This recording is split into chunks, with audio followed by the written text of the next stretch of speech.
pain would either like hurt you or change you. Kato na time, nag-choose ko to change. Because di na ko ganahan sa akong existing na result. So dito ko nag-explore og networking, nag-explore kog power, ano mo nang kabalo ko mang hype. Actually, ego has a purpose. Pero at a certain level sa atong life, we need to achieve a certain level na ego ang mag-drive. It's coming from somewhere. And maybe it's coming from a place of hurt or maybe some place of achievement. May pivot ba sa life mo that you feel that was the main reason why you decided to be more energetic, more happy, or more positive in your life? Na a point in my life na I got so tired of the results na I had. Murag ka nang... Welcome back to another episode of the Press Play Podcast. Nandito ulit kami. I'm Dred, and dito si Kiko. There we go. And we have a very special guest today. He's one of our very closest friends. Very interesting. This is a guy that is very interesting. He has a very amazing energy. And we would just like to introduce Joshua Diaz. Hey, what's up, Josh? Yay! Welcome. Hi guys, I'm Josh. Introduce yourself. I'm the interesting guy. Mention. I graduated from Harvard, no? And I have a master's in psychology, no? Joke, kidding aside.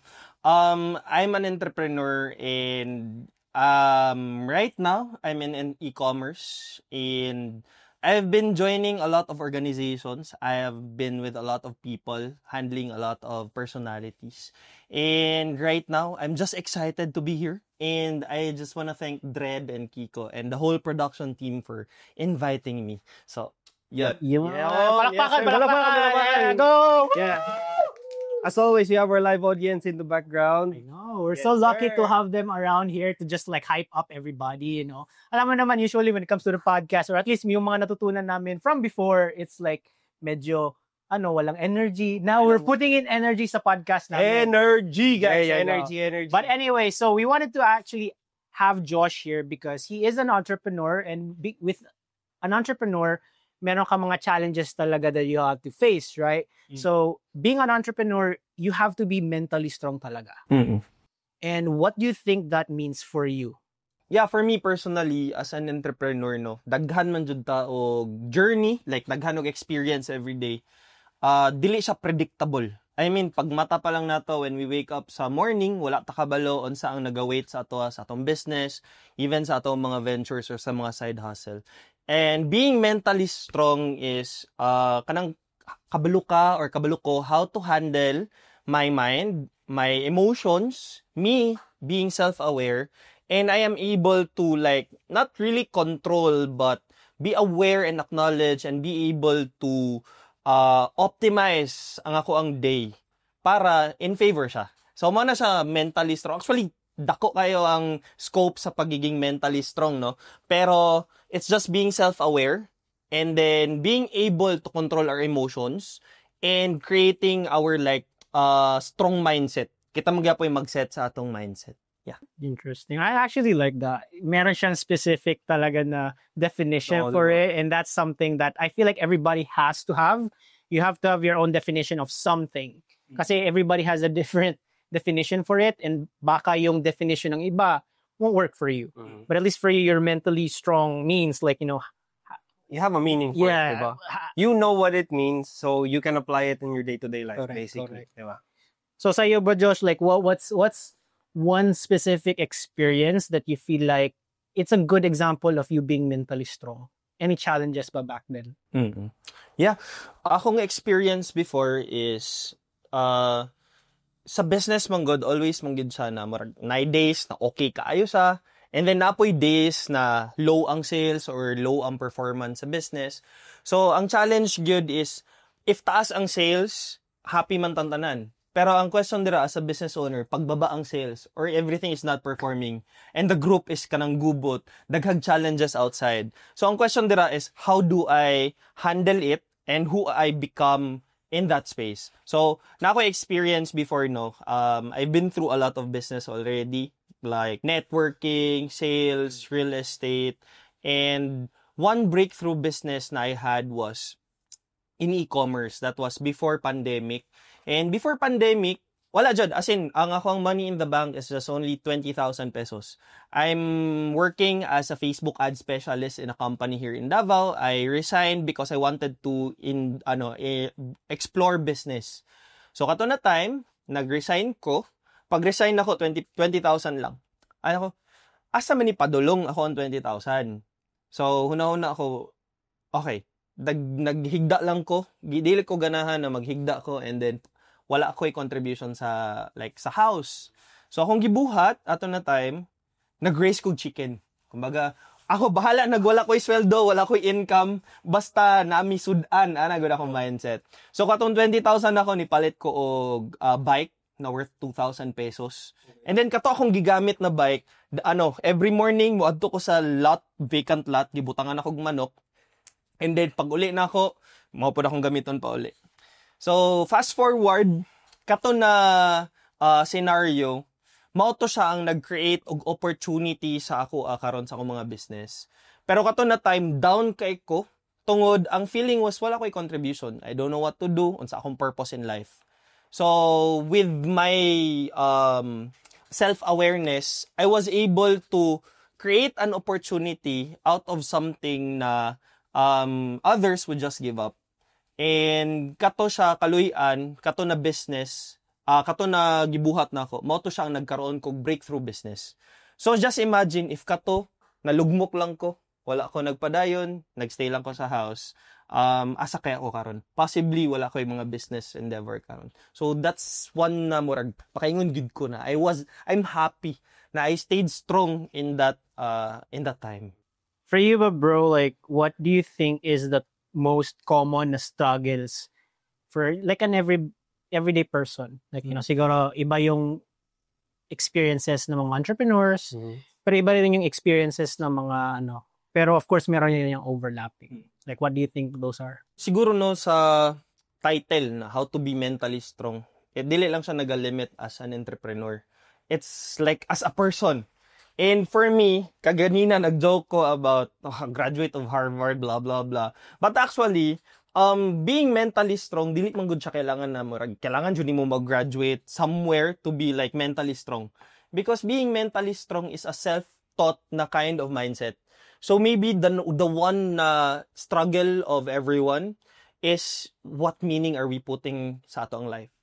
Maura dyan na siya. I love this statement from a book. It's A Course in Miracles. It stated there, everything has no meaning except the meaning that I put into it. So this podcast has no meaning except how I understand this podcast or how my business is. Kung sa ako ibutang na meaning dito, maupod siya ang mag-cause sa ako ang happiness or sadness. Diba? For example, earlier, I love it na the very recent example na ako'y meeting, and then there were people in the meeting, and then the structure, I asked what feedback, what support. Unsa pa akong pwede improve sa structure. And then, gi-call out ko, this is how should have been, this is the structure. Okay, gets. Right away, adjust. But if ang meaning nako didto na ibutang is alay na gi-call out ko, gibuhat na ganin ako kung best and everything, naglood-lood ko. So, possible different ang story right now. But because ang meaning na ako ang gibutang sa calling out is people seeing what unsa pa akong pwede improve, that's why I was able to bounce back right away. Ayan na siya. Others, people, we are blessed if they know how to properly call out people. But there are people na they just call out in the middle. Pataka ramang ka. Diba ma-hurt ta? Pero that's how they know how to call out. Pero for me, ako may magbutang sa meaning. So ako, okay, the meaning is I need to improve. Maybe na-hurt ko as of the moment, pero feelings come, feelings go. So I think mo na siya ang number one good na struggle when it terms to mental strength. Because if ang ibutang na to na meaning out of the experience is very expansive, very empowering. So kita pod sa atong life personally, ma-empower pod ta. Pero kung ang meaning na to na ibutang sa experience is kanang maluya ta, dili na isang experience, makasad. So, mao pod ang outcome sa atong life. So, mato siya. Giving meaning to these things, di ba? So, asa ka mohugot anong meaning, ana? Where do you find the meaning of these things na, kuntahay, if you're lost, if you don't know what to do, siyempre, wala kay maisip, murag, dili ka mentally strong. Dili ka mentally strong. You're lost, you don't know what to do. Where do you root for the meaning in what you do? Ano good? Like, how do you put meaning into these things? Perfect. I love the question, no? Kasi number one talaga, it's as we grow up, no? Daghan og mga meaning na mabutang sa ato ang mind. Si mama, si papa, si ate, si kuya, even si yaya, friends, even loved ones nato, atong intimate partner. Sila ang first na encounter and makahatag og mga meaning na ato ang pwede i-interpret sa life. That's the first way. So kumbaga, kung ang parents nato mentally strong, all the verbal, the affirmations na ilang mahatag sa ato na input is very empowering, 'di ba? Pero if dili man pud taingon na blessed, I mean, everything is a blessing in my perspective. Pero dili ta fortunate enough to have a very empowering mother or father, we can clear out all the meaning and then put a different meaning. That's why we need to like process all the traumas, the emotions, the hurts na we have in our life. So it's all clear out and then we can now put a different meaning. So ang question, asa naman punta pwede magkuha og different meaning sa ato ang life? What I do is I check in. Kinsang life ang ako ang ganahan as of the moment. Aside from the books, the audiobooks na I always listen to, I read every day, I just listen to audiobooks. Dito na ako makuha sometimes ang meaning. But if dili siya ang ako ang ganahan nga direction, na ako'y specific nga goal in life, but katong mga meaning na mahatag na downloads ako, dili siya mag-lead dito, I look for a different source of the meaning sa akong life. So for example, me is, right now, it's, I am plus. Diba? I get the meanings sa akong life, I am plus. Maybe another book is Kabbalah or like Bible or Quran. Wide reader ko. I mean, like, ganahan ko mag-listen to a lot of audiobooks. So, maka-choose ko og different meanings. So, kung asa dito ang pinaka-empowering for me, that's the meaning na I choose. Amazing, amazing. So, I met you sa Discovery. Okay? Funny thing is that we were not even supposed to be buddies. We're staff. Yeah, and then after that, we basically became buddies because of an activity. And then we just clicked right away. Yes. Sabi pa nila daw, maraming sabi dito na golden retriever daw tayong dalawa. Retriever energy. So, daw kami, like, I don't know. Alright, but anyway, usually, yung mga ganun na tao, when you have high energy, as far as I've observed, is that it's coming from somewhere. Right? And maybe it's coming from a place of hurt or maybe some place of achievement. I don't know. What was my pivot ba sa life mo? Do you feel that that was the main reason why you decided to be more energetic, more happy, or more positive in your life? Golden retriever energy. Yeah, na point in my life na I got so tired of the results na I had. Murag ka nang, kapuya, like college ko. All my sanina by hand-me-down. Ako ang parents, my mother and dad, I love them. Ako ang mother is OFW. Kailangan niya muhawa sa Philippines kay para makasurvive me as a family and everything. Akong father, dili po di nga naka-stable ang job. So murag nakaingon ko ba, kapuya, ngani na lang perminti ang life, gubot, family, and everything. So, dito nagkaroon kong trigger. Ingon pa nila, duha lang ng pain. Pain would either like hurt you or change you. Kato na time, nag-choose ko to change. Because I did not want, di na ko ganahan sa akong existing na result. So, dito ko nag-explore og networking, nag-explore kog power, na mo nang kabalo ko mang hype. Kay tungod, I practice that. And energy is not something na kailangan ako i-access somewhere. Energy actually is nag-exist na siya in us. And it's just a frequency na we need to tap into. So, where do I tap it? You can tap it sa imong family, sa community, sa friends. But the most powerful na pwede nimo i-tap is the source. And always have that personal relationship with your creator. Ako, I pray, I love this from Kabbalah, no? Ego. So, ego is, kumbaga, an entity na nag-live inside our mind. And ego's purpose is to control and for us to survive. And every time na we want to control anything, it means it's our ego. So the way to shut down the ego is to ask God for help. And when we ask God for help, shut down si ego. And when we ask God for help, unlimited. Ego is very limited.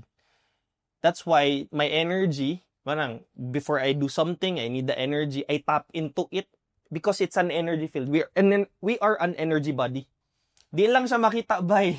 Di makita ang energy, bay. Pero ikaw, bay, ang electricity, bay, di mo makita. Pero guniti, bay, makuryente ka, dili. Correct. Yeah. Exactly. So, the same with energy. Dili siya makita, but it exists.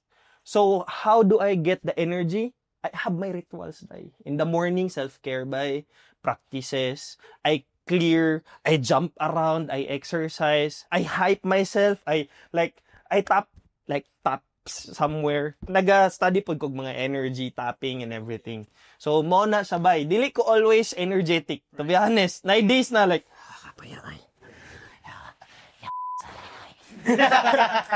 night times na nga na bay. Pero I can shift and choose. Anyway, pwede ko moingon, gusto ko mag-drama for now. And then, gusto ko right now, energetic ko. Okay. Because, kabalo ko how to harness and like manipulate energy by. Ikaw ang control. Yes, exactly. It's interesting that you mentioned that. I have a friend by na ningon siya sa ko, sa mukha, kanang marag, ako mga people around me, sige complain. Ako na lang pod noon, nag-complain, di ba? So, kumbaga, you let other people go into your world and influence how you think. But in reality, the only one na pwede mag-influence on how you think is yourself. So, ako ra po yung nag-control tanan. If maingon ko na, hurt ko ni Dread. Gisumbag ko niya, hurt ko.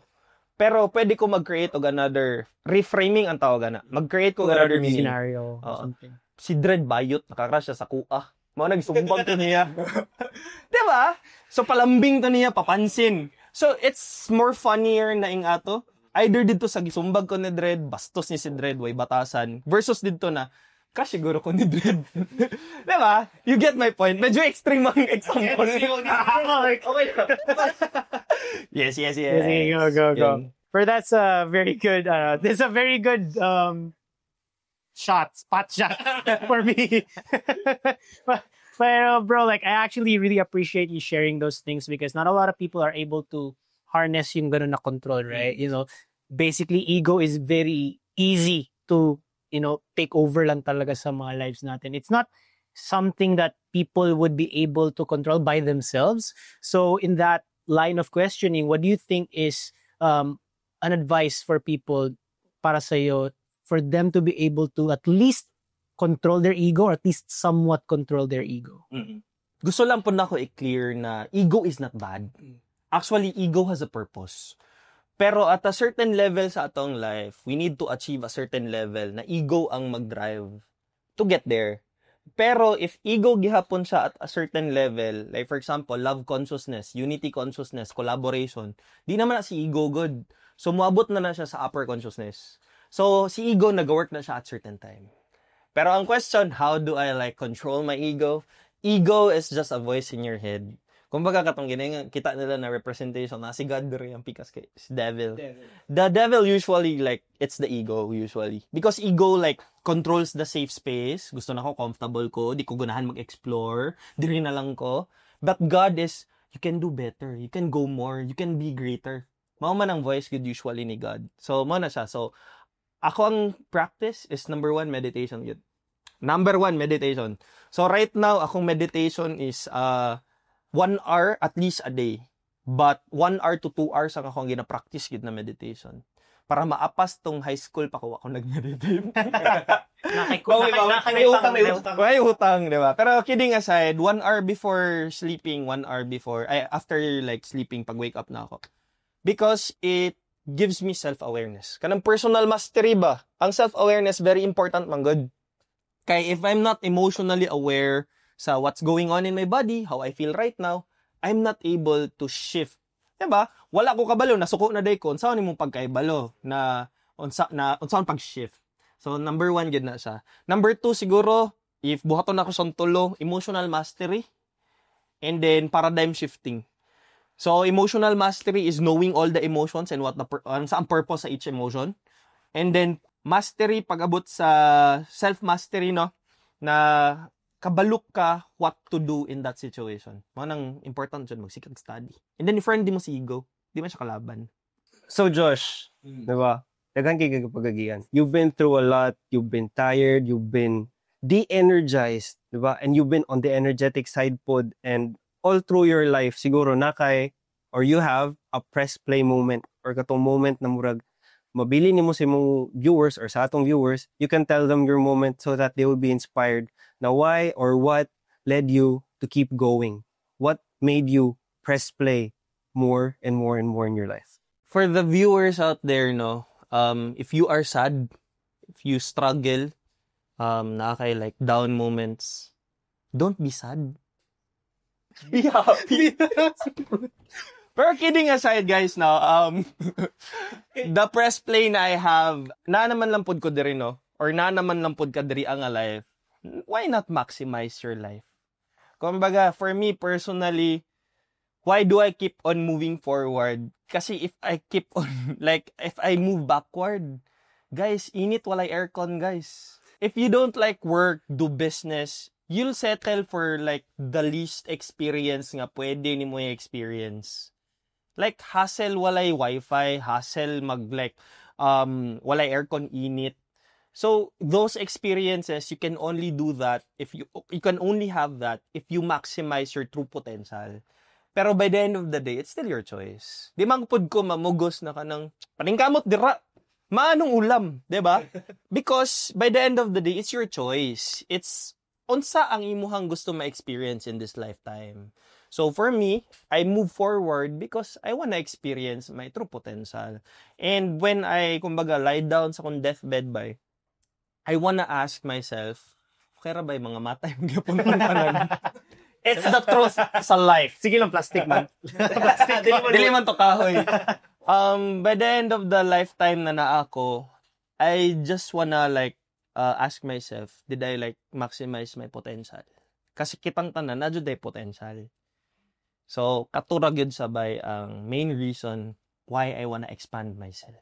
Well, thank you so much, Josh, for being here. Thank you so much for being actually the first guest for our season 2 here. So if you are watching this and nakaka-relate kayo kay Josh, please make sure to share this with a friend of yours, a family, whoever needs to hear this one. I know marami nakaka-relate dyan. Kahit hindi man lahat, at least just points of it. Do us a favor, subscribe, follow this page, share this page, and then that's it for us today. And of course, keep pressing play.